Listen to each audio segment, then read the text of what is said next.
Breaking news, Wexford County deputies are looking for the person who shot someone earlier this morning. The sheriff says the suspect is armed and dangerous and to lock your doors if you're in this area. The sheriff says the shooting happened around 1 this morning in Cedar Creek Township. That's near East 14 1/4 Road and Mackinac Trail. Right now they do not have a good description of the suspect, but if you see someone walking around, you should call police and stay away from that person. Again, if you live near this area on your screen, lock your doors. The shooting victim has been taken to the hospital where their condition is not known at this time. We'll have more on the search for the shooter in Wexford County throughout the morning and on 9 and 10 News at noon. Breaking overnight, one person is dead and another is in critical condition after several cars were involved in an accident in Sault Ste. Marie. Information is limited at this time, but we do know the crash happened around 8:30 last night on M129 and 20th Avenue. A man is in jail this morning after an hours-long standoff with the Lake County Sheriff's Office. Deputies say the standoff started after an argument late Thursday night at a Lake County apartment complex. It was in Weber Township just outside of Baldwin. The Lake County Sheriff says deputies spoke with 2 women who live at the apartments. They say a man came into one of their apartments waving a gun. One of the women had a personal protective order against the man. The argument eventually spilled out into the parking lot, where deputies say the man pointed a gun at one of the women and fired a shot. Wow. The heartbreaking moments after a child called 911 to report that another child, a 5-year-old boy, had been shot. It appears to have been an accident and the little boy died. This is an update on Michigan This Morning. The shooting happened Monday in the northern part of Kalkaska County in Rapid River Township near Mansalona. The sheriff's office says 8 children between the ages of 5 and 15 were at the home when it happened. Investigators believe another child was holding the gun when it went off, shooting the boy in the head. The sheriff says they're interviewing all of the children to try to determine exactly how it unfolded. Severe weather hit northern Michigan last night with more on the way. You're looking at lightning over Beaver Island from yesterday, and now, taking a look at our convection outlook, we're dealing with a level 3 severe weather threat for most of the lower peninsula. We're likely to see storms rolling into the UP and tip of the Mitt around mid-afternoon. That's why we're issuing another weather alert day. The storms last night left more than 70,000 people without power in our viewing area. In Wexford County, there are more than 3,000 outages reported and more than 8,000 in Grand Traverse County. Doppler 9 and 10 meteorologist Madison Reich is here with the latest information on the storms today so you can be prepared. Hi, Madison. Great information to keep everybody safe. Thank you so much, Madison. All over northern Michigan, people waking up to checking the damage left by the overnight storms. From downed trees and power lines to road closures and power outages, we're getting reports of problems all across the region. 9 and 10's Bill Freilich has been in the Traverse City area all morning and joins us now live from Williamsburg with the scary situation. Thankful to hear everybody is okay there. Thank you for that live report, Bill.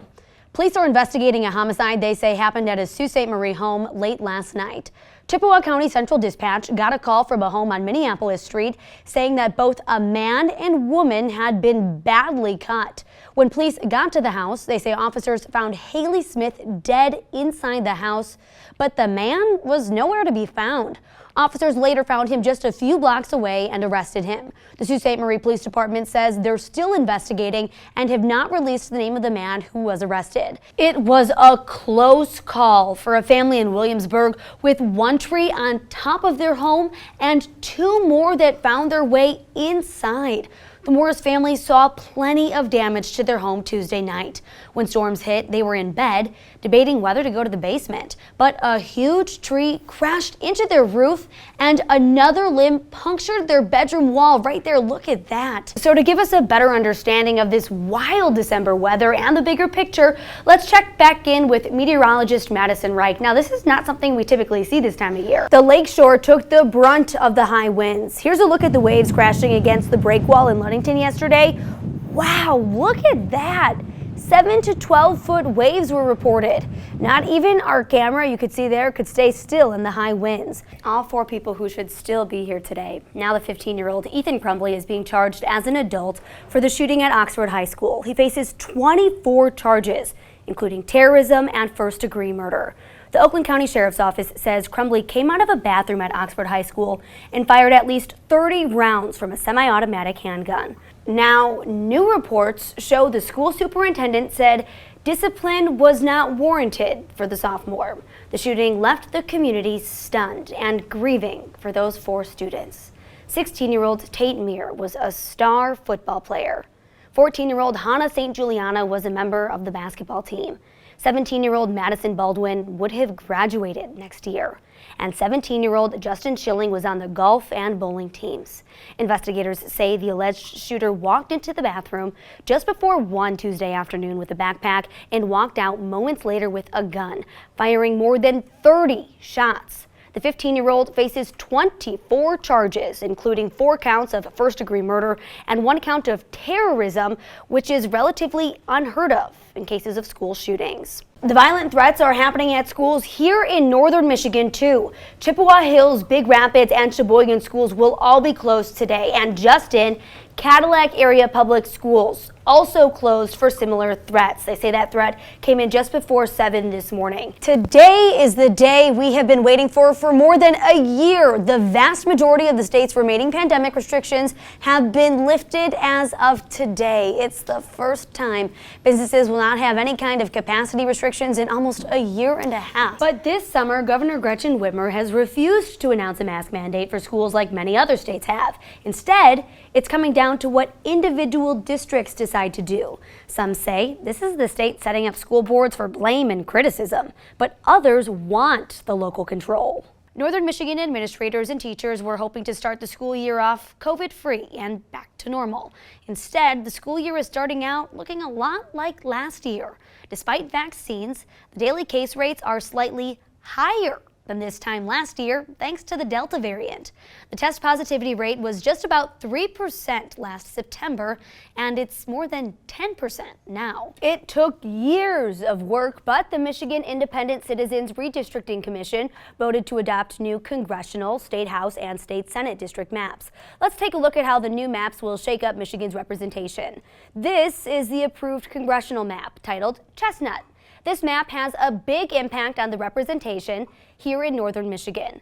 Bill Huizenga is now living in the 4th district, potentially setting up a primary race against incumbent Fred Upton. Jack Bergman will stay in the 1st district, covering the entire UP and a majority of the northern lower. John Molinar had a decision to make. The new map puts him in the same district as Democrat Dan Kildee, but rather than try to win the 8th district seat for the GOP, he's decided to run in the 2nd district. Thousands of Afghan refugees are making their way to the United States right now. Many will end up here in Michigan. Already with one of the largest Middle Eastern populations in the United States, Michigan is expected to be a destination for many of the refugees. The details are not exactly set yet for just how many will be coming, where they'll go, how long their stays will be, or if they'll be vaccinated or not. A hotel guest in Mackinac City was yelled at and even threatened with legal action by a hotel worker. Now, video of that incident has gone viral. Wow. Jennifer Bila was looking to take her kids to Mackinac Island on April 10th. When the toilet in her bathroom flooded her room at the Crown Choice Inn, she was mocked and kicked out. The hotel issued an apology for the employee's behavior and offered her a free stay, but she says she won't be returning. Coffee lovers unite, because this one is for us. Your daily coffee habit might allow you to live a longer life. All right, so university researchers in Budapest found that compared to non-coffee drinkers, drinking up to 3 cups of coffee daily was associated with 21% lower risk of stroke and 17% lower risk of death from cardiovascular disease. The director of the Charlevoix Downtown Development Authority recently uncovered a strange coincidence in her family's past. Get this.